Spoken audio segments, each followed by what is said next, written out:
So today we're going to be taking a look at the very best fragrance releases of the past 10 years to date. It's crazy to think how quickly time goes. We got to go back 10 years and that takes us to 2013, which is completely wild.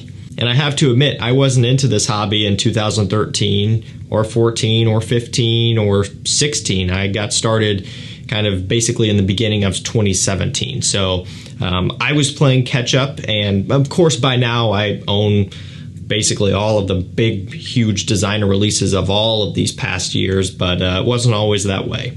And so I wasn't around during the initial hype phases of any of these, or at least for those there at that present time. Everything else, though, I've kind of seen and been through after 2017. That's nothing that really matters anyway. We're going to go through all of these here today. Again, starting off with 2013. I believe this to be one of the best releases that came out of that year. Prada Luna Rossa Extreme. It's got pepper, lavender, vanilla. It is a real shame that this one is no longer. They discontinued this one a good while back. It was pretty hard to find a bottle, and even harder to find a second bottle, which I have sitting back there, a little 50 ml. I wanted to have a couple because it's great, and when it comes to discontinued stuff like this, anytime I have the opportunity to buy it or purchase it again, I like to jump on that. It actually smells a little bit like Prada Luna Rossa Black initially, kind of that ambery sweetness, a little bit of a dusty, powdery nature, but this one goes much more spicy, has a lot more lavender, a little bit more masculine and gentlemanly smelling. It's great stuff. And trust me when I say, if this was still in production and you could still buy this one now, I would be featuring this left and right. It is incredible, and it's worth picking up a bottle if you're able to get one for a price that isn't completely absurd. But I guess it's all about what you're willing to pay. You know, great stuff. And this was back when they had the actual metal kind of great looking thing around it. Just cool details like this that you just don't get anymore. Okay, 2014, we're going to go with DIOR Homme Parfum. Pretty easy choice for me. This is one of my all-time favorite designer fragrances ever. This and DIOR Homme Intense are two that are up there very high. But the Parfum is really, truly next level. It is something else. It takes that DNA and amplifies it to the extreme. And so if you're someone that doesn't really like DIOR Homme Intense and those other iris scents, there's a good chance you're probably going to dislike this one even more, because it truly is the strongest, most intense, richest version of that DNA. And so what does this one have besides the iris? It has actually a little bit of oud and rose, which gives it a little bit of a Middle Eastern touch, but not to the level that it's overpowering, at least to me. It's very tastefully done here, you know, and I'm not generally the hugest fan of scents like that. They don't work with me personally, but when it's done like this in moderation in kind of a supplemental way, I love it. I'm all for it. And again, this stuff is special. I remember getting this one in on a blind buy. It was this exact bottle here. And, you know, as soon as I tried it, I knew that it was great. And this was back when I didn't have anywhere near the experience with fragrances that I do now. I thought I was not going to like it when I got it, but I did. And still to this day, it's one of my favorites. 2015 is up next, and another one that was a no-brainer for me. Probably no surprise to a lot of you guys either, but it's Acqua di Gio Profumo. And kind of going into it here, when you look back at all of these years that we're covering, there are so many great releases throughout the years, like multiple heavy hitters all released in one year. It is hard to narrow it down sometimes, but this one for me, it was too easy.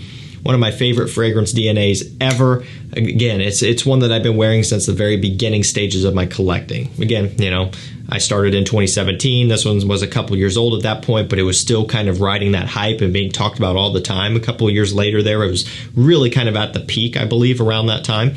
And, you know, for good reason. It's well-deserved. This, of course, is discontinued and replaced with the new Parfum, which is a perfectly appropriate substitute. It's a great release as well. But going back to 2015, this is it for me. It's a Hall of Fame scent. 2016.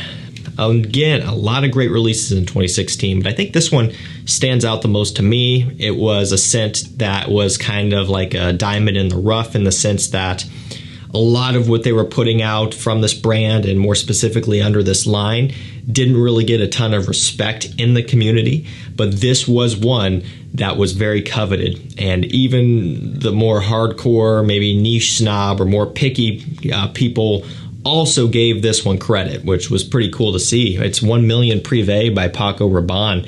Cinnamon, tobacco, tonka bean goodness, some fantastic accords going together in this one. It is a beauty, and look at the color of that liquid as well. Yeah, looks pretty sharp. Hopefully you got some backup bottles of this one back when it was being rumored to be discontinued. I remember making posts and videos about it and talking about it as much as I could when it was in that phase, and there were some people doubting it, saying, oh, they would never discontinue this. It sells so good. And now $200+ on eBay if you're even lucky. So yeah, it happened, and it's a shame.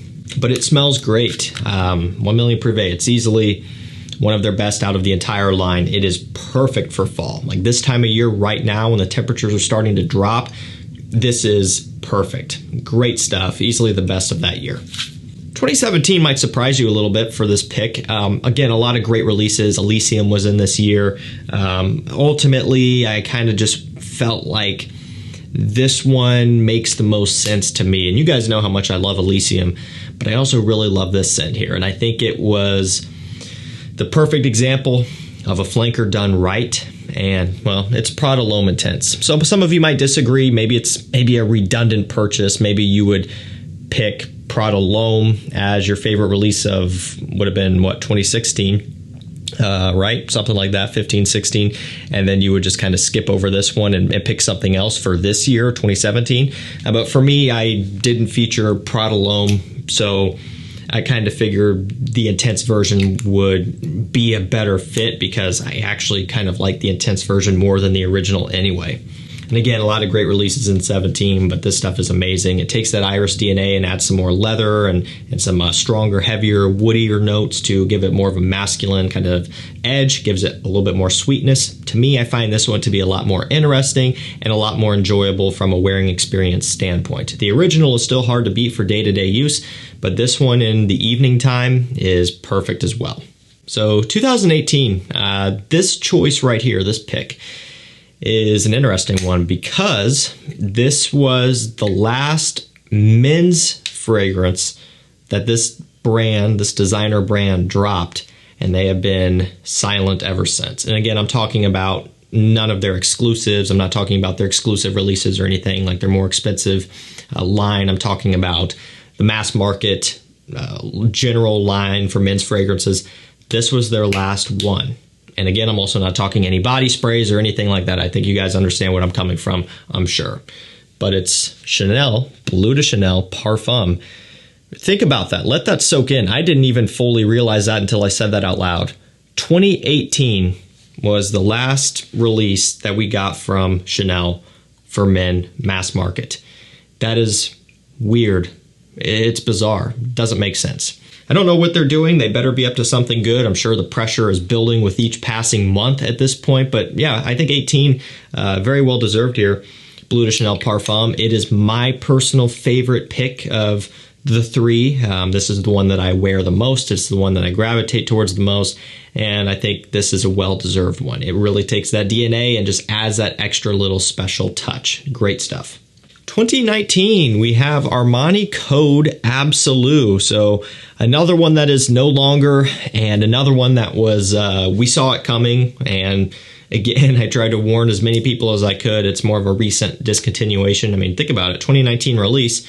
It wasn't around for all that long before they finally decided to can it. And it's a shame because it's one of my favorites from the line. Vanilla, suede, tonka bean, amber. It is a work of art. It's a beauty of a scent. Smelling it just brings back so many great fond memories of the winter time.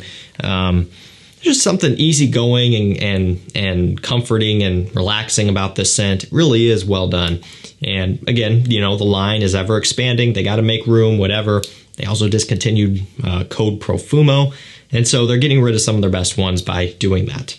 But I still think for this year, Armani Code Absolu is the winner. And it's kind of another one to me where it got more of the respect from the community, whereas maybe people are a little bit more critical and judgmental towards flankers and things of that nature, because it does get repetitive or boring or predictable or whatever. I think this is one that people actually respected more than maybe some of the others, like Profumo, for example. Okay, so we are up to 2020, right? Yep, Guerlain L'Homme Ideal Extreme would be the one that I choose for 2020. And we're kind of going into weird times here with the COVID thing and the supply chain issues and just weirdness that was going on that kind of changed how releases were happening and what was going on.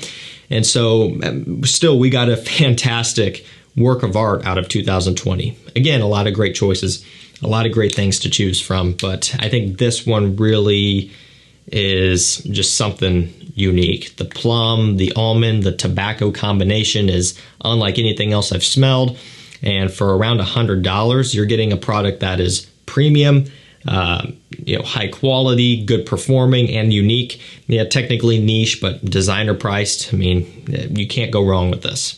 2021 is up next, and I had to go with this one, La Nuit de l'Homme BLEU Electrique. And again, you're probably like, why, And it's for the simple fact that this smells very close to earlier bottles of La Nuit de l'Homme, of which I have. Again, we're going back a ways, where obviously at that point when that was released, I wasn't in the community either, but ended up getting into La Nuit de l'Homme around 2017, 2018, new or current batch at that time, of course, and you would see the reformulation talk and this and that.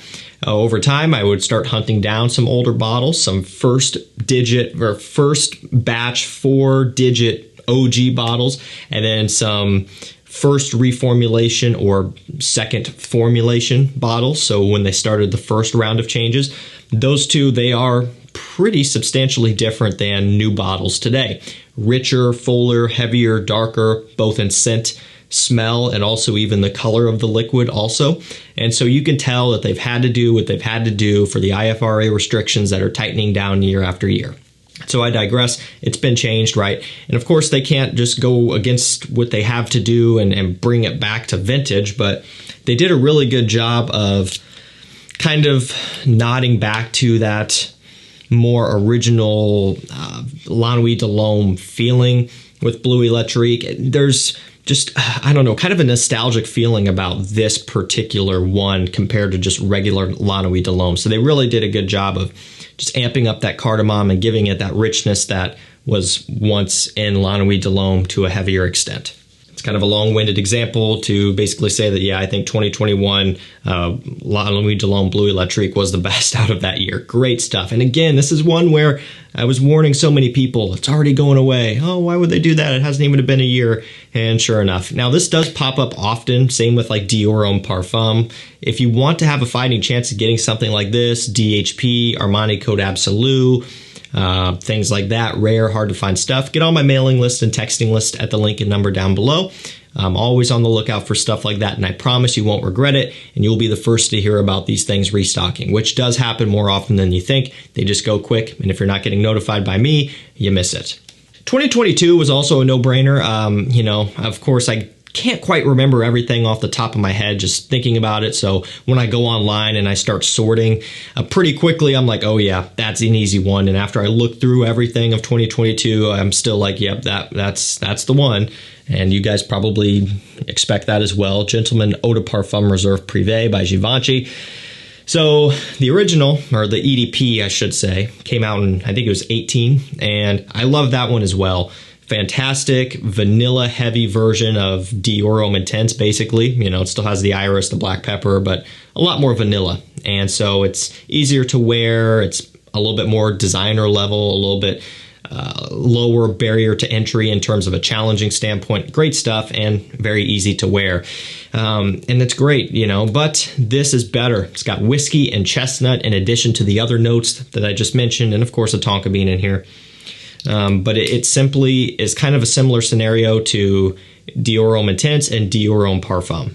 I like the Parfum. It's richer, it's heavier. That's essentially what they're doing here. giving a boozy twist, a little bit of a gourmand feel. Everything just feels a little bit more full-bodied and more complete, I guess, is one way to look at it. And of course, it's all up to everybody's preference. You might like the ease of wear of the EDP better, and maybe this one adds a little bit more of a challenge, but for me, that's kind of what I like. I think it's amazing. Easily the best of 22. Alrighty, and now we're going to present time. So it's close to the middle of September now at the time, of course, that I'm filming this and you're watching this in the future. Obviously, that doesn't matter, but year's not quite over, but it's getting close. And so right now, you know, before, I have no idea what's coming up next in terms of new releases, but in terms of what we've had so far, I would say that this is probably, to me, the best release of the year.